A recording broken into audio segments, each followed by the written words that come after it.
Welcome back to another Blacksad video. Let's get into it.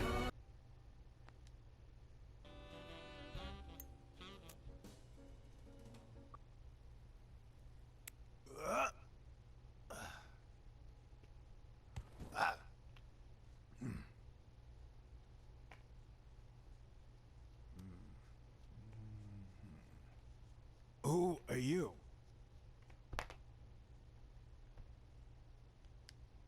I'm John Blacksad, private investigator. How's Joe? One question at a time. It's my turn.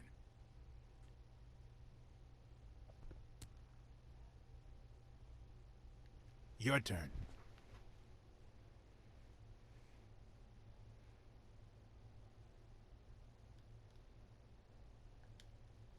What was your glove doing at Dunn's place? Because Dunn said he was shaking the hornet's nest, that sooner or later they'd come after me. Because they wanted to kill me. Because he offered me his home.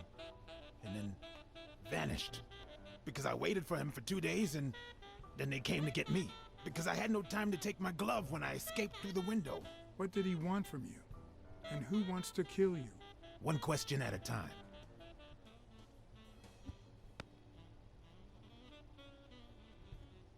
How's Joe? What would happen if I told him the truth? Would he lose it? Could I take that chance? Joe Dunn is dead. Murdered. I told you, Joe. How did it happen? One question at a time. One question at a time. My turn.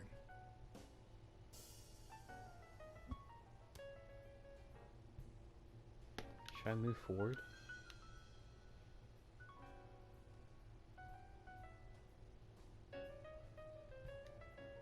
What did Dunn want from you? He wanted to know who was playing dirty in the sporting business. Dirtier than usual, that is. Wrecked lives, careers, ruined at the top of the game. He wanted to know if the same had happened to me. He wanted to know if the end of my career and my disappearance had anything to do with all that.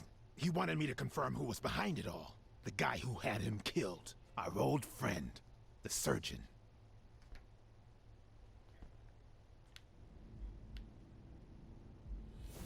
The lizard. I'm calling it.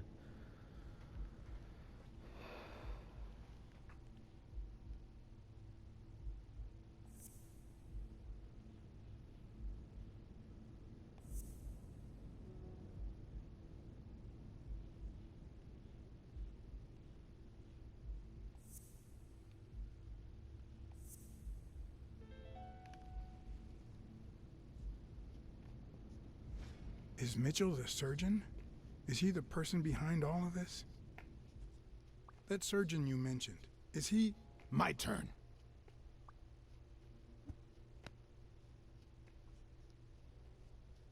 I want to know why I should trust you.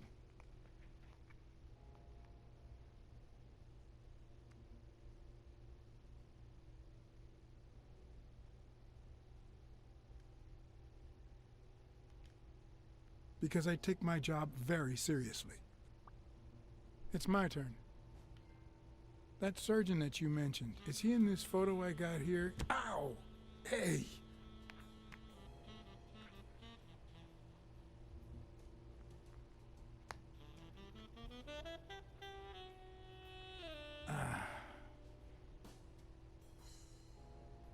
Hey, that toss was...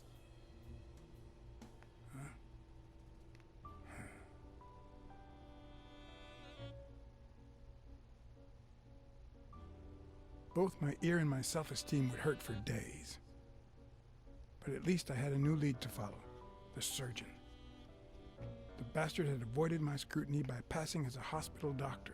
But now, all of my senses were on guard. No matter how good the disguise or how well he hid, I would find him.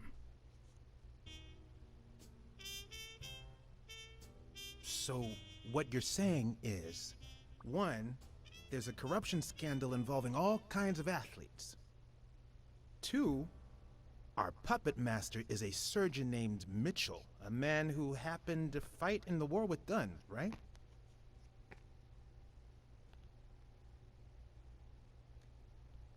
Every lead I've found points to him. Anyway, where was I? Number 3, right? 3.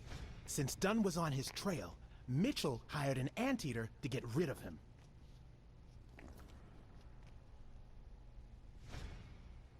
Then, since you were also shaking the wasp's nest, he went after you.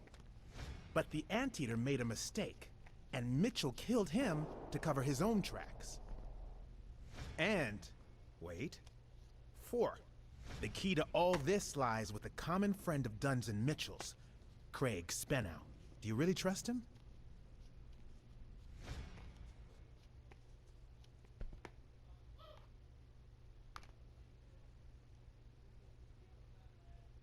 I think everything he said was true. It adds up and confirms everything I've found so far. 4. No, I mean 5. Dunn was murdered 4 days after taking Speno to his house. If that doesn't make him suspect, makes sense, doesn't it? Yeah, it could make sense. Ha! Who's the detective now? Let's follow up with the suspects. You told Smirnoff that even though you're sure Yale is innocent, you think he's hiding something. But what about O'Leary? 6.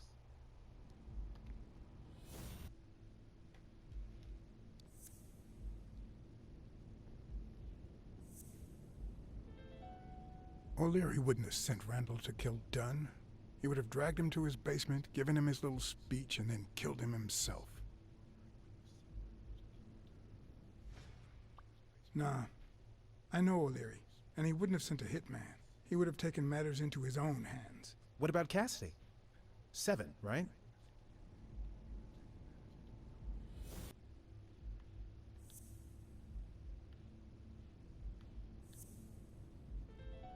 I think it's safe to rule out Cassidy as Dunn's murderer. He seems too impulsive to have planned such a twisted crime. Whoever planned the whole thing knew the suicide theory would fall through, so he manipulated the clues to incriminate Yale. Cassidy is too impulsive to pull off such an intricate plan. So, you're right. Mitchell is the one pulling the strings. And you know why? Because in novels, the murderer is always someone the detective knows from the beginning. Well, that could be the case in British novels. You know, where everyone in the mansion where the murder took place is a suspect. But this might just be an American whodunit, where the detective doesn't even meet the culprit until the last scene. You mean we still don't know who's pulling the strings? I didn't say that. How did it go with Helen Moore? I didn't get anything, even though it started out really well. I asked to interview her along with her boyfriend, Al Stone. Since I'm a big shot, they were happy to oblige.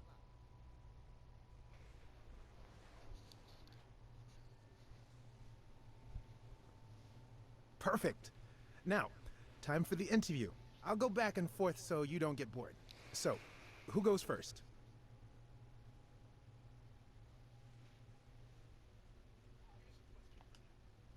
Here's one for Helen.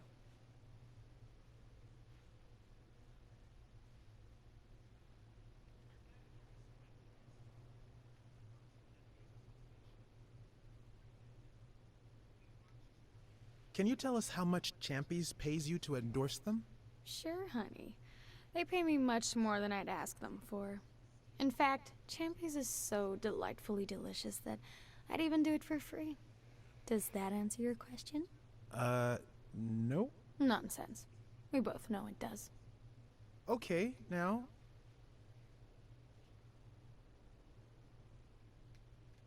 Here's a question for Al.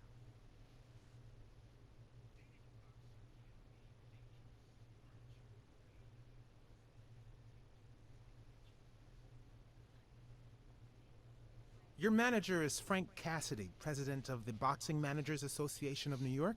According to him, only boxers working with member managers should be allowed to compete.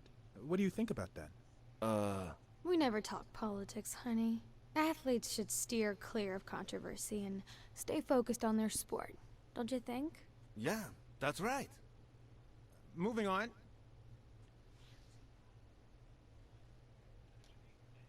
Here's one for both of you.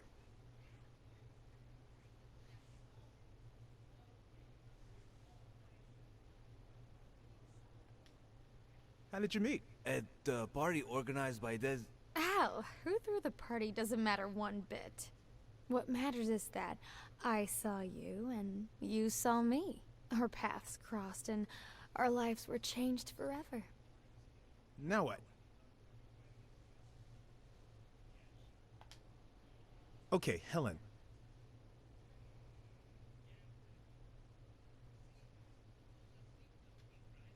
What can you say about the rumors that claim you were in a relationship with Desmond O'Leary? Oh, honey. It would be such a shame to mention that shady character in your article, wouldn't it? Well, why? I'm sure your newspaper would hate to fire someone as talented as you. Oh. Okay. Okay, one more question, and... Al, honey, can you answer it? I've got to go say hi to a fan. I'll be right back, Mr. Pulitzer. Wait. You mean she stopped smiling when that fan showed up? Yeah. Could you describe him for me? I'll be able to show you something as soon as I'm done developing these pictures. And actually, I thought it was odd too. So while I continued to interview Stone, I managed to take some pictures of Moore and whoever her mysterious fan was.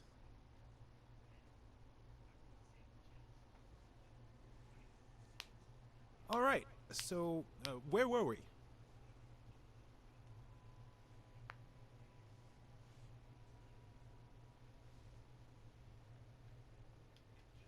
In just 12 days, the contender will try to steal your belt. Any thoughts on your fight against Yale?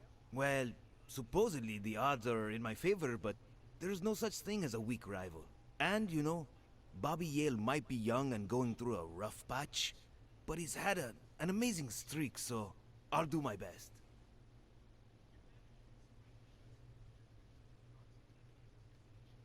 Are you ever jealous about sharing your sweetheart with America? Well, I wouldn't say I'm jealous, but I know that someone so popular and honest can draw the wrong kind of attention. There are plenty of people who would love to put an end to her career, so it's not easy.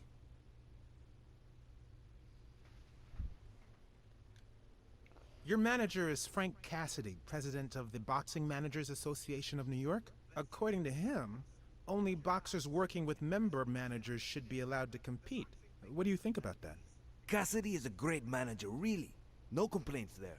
And the work he's putting in as president of the association is really valuable. But, I don't know, maybe in this case, Joe Dunn was right. Wait, no. Could you keep that last comment off the record? You know, on the down low. My lips are sealed. Let's get that picture taken.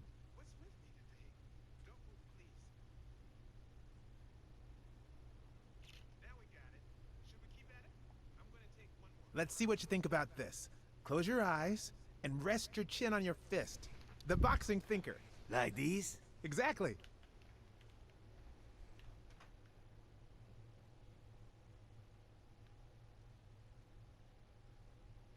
Wait, I accidentally moved. Stand still. I'll take another one.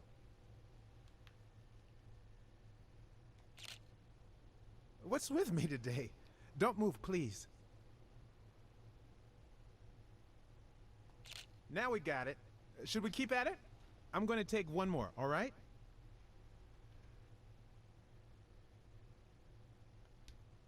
Turn around and show me those biceps from behind. Like that? That's it.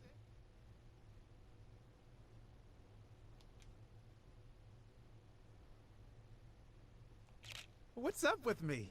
Stand still. I'll take it again. I can't seem to get it right. Don't move.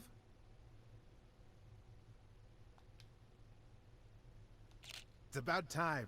Finally, we're all set. This lizard. Wait. So, are you telling me the photos are developed? Or is that what you said to Stone? Both. Just look.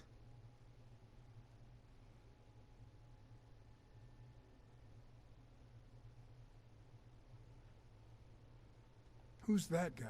I know he's not a fan. You should have seen her face when she saw him. How much do you think each bicep weighs? A lot.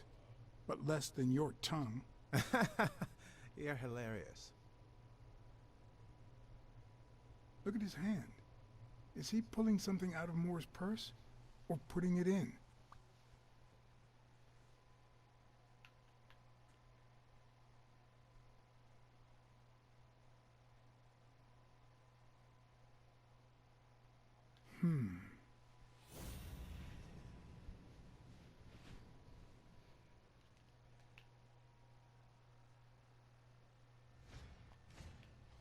I've seen that matchbox before.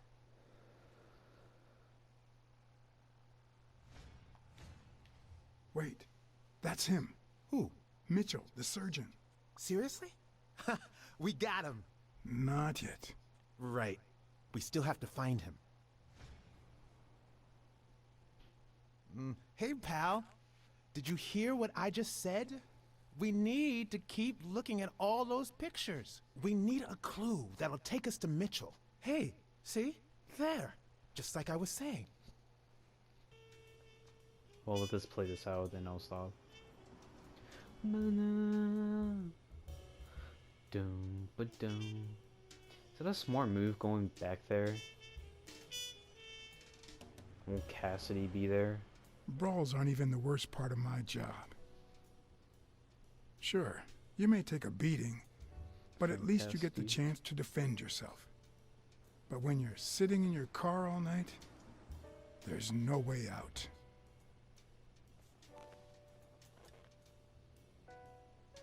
Your legs cramp up, your back and neck feel stiff.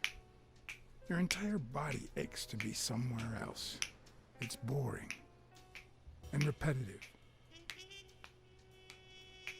You guys gonna me choose to stay in here or go in the bar?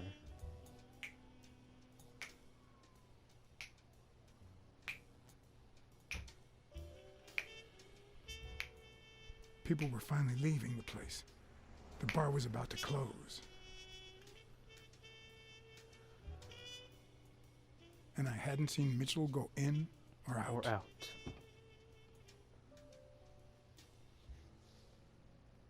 I had no choice. But to go in.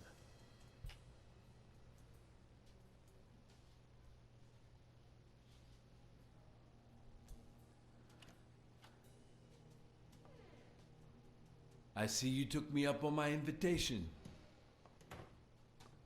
And you're smart. You knew not to come until my anti-fur regulars had all cleared out. I can't say no to good advice.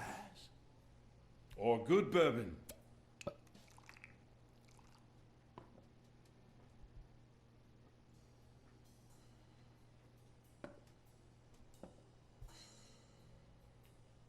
Here's looking at you, Mr.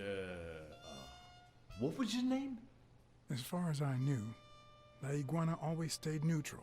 He played poker with Cassidy, but his joint was used as the gambling drop-off for O'Leary's operation. Did it make sense to keep faking it? Mr. Second. Or was it too dangerous not to? Farnham. Howard M. Farnham II. That's right. Howard Farnham from Ding Dong, Texas.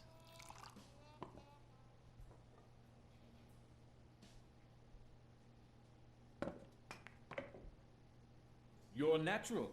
You're Thank even you. better at pool than poker. This Thank you. here's much easier. No cheating. You barely flinched when Cassidy decided to teach that ego a lesson. What do you want a fella to say?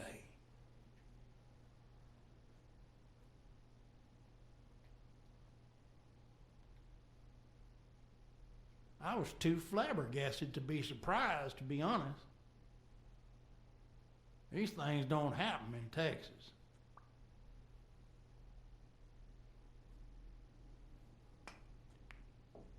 Damn it. Well, nobody's perfect. Tell me, what do you really want with Cassidy? I can't say it's clear to me.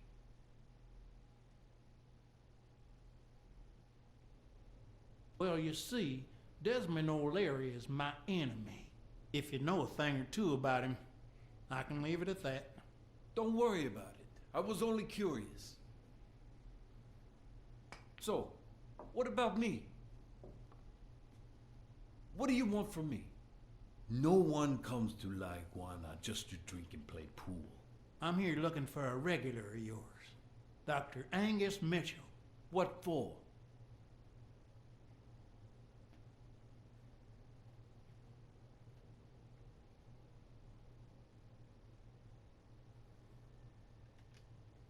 The police is on his trail. I'm just looking to warn him. Sure. Tell you what, I'll talk to Mitchell. Come back tomorrow night. You don't understand. I have to talk to him, or else. Or else what?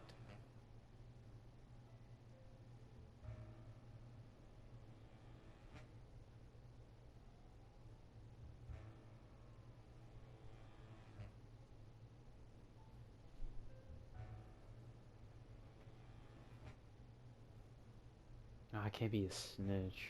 I got friends who don't want to meet. You lose your chance to make a pretty penny.